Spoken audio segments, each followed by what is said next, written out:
పాకిస్తాన్‌కి ఎప్పుడూ గూడా ప్రాబ్లమ్ ఏంటంటే, అతి ఊహలుంటాయి. ఆచరణలో ఫెయిల్ అవుతుంటది. ఇప్పుడు ఫర్ ఎగ్జాంపుల్ కార్గిల్ జరిగినప్పుడు, మనోళ్ళు కిందకెళ్ళిన టైంలో మన ప్రాంతాలు ఆక్రమించుకోవాలి. తర్వాత పైకొస్తుంటే లేపేయాలి. ఇది మంచి ప్లానింగ్. కానీ భారతదేశం దగ్గర ఉండేటటువంటి టాలెంట్‌ని మర్చిపోయింది. భారతీయులు ఏం చేశారు? విమానం రాడార్లకు కూడా అందకుండా కింద నుండి కొట్టారు. నంబర్ 1. రెండవది అప్పుడు అమెరికా వాడు పాకిస్తాన్ వాడికి సహకరించాడు.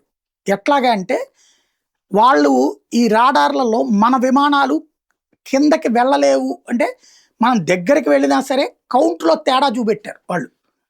దాన్ని గమనించారు మన సైన్యం, మన సైనికాధికారులు. గమనించిన తర్వాత కింద నుంచి విమానాలు నడుపుకెళ్ళి పేల్చేశారు. వాళ్ళ స్థావరాలు పేల్చేశారు. వాళ్ళు ఉండే అంటే మన స్థావరాల్లో వాళ్ళు ఉంటే అవి పేల్చేశారు. అప్పుడు గాని లొంగిపోలేదు వాళ్ళు. అలా లొంగిపోయేలాగా దాడులు చేయగలిగాం ఆ రోజున. ఫెయిల్యూర్ ఎక్కడంటే పాకిస్తాన్ ఆలోచన ధోరణి. ఆపరేషన్ సింధూర్ విషయంలో కూడా అదే జరిగింది. మనం పహల్గామ్ ఇన్సిడెంట్ తర్వాత వాళ్ళు మన మీద కన్నేశారట. కానీ ఎక్కడో ఉన్న కొన్ని ఏరియాల మీద కన్నేసి కూర్చున్నారట.